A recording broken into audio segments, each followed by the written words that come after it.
I was on a soap opera for 4 years. Of course I can do this.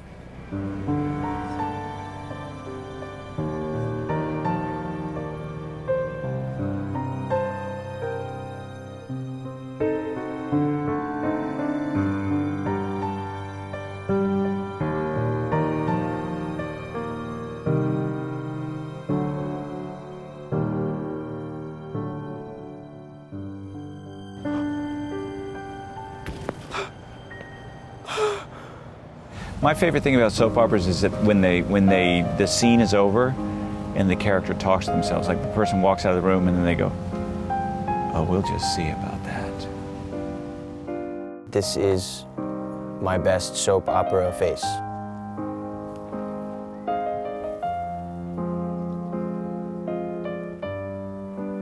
I didn't really train.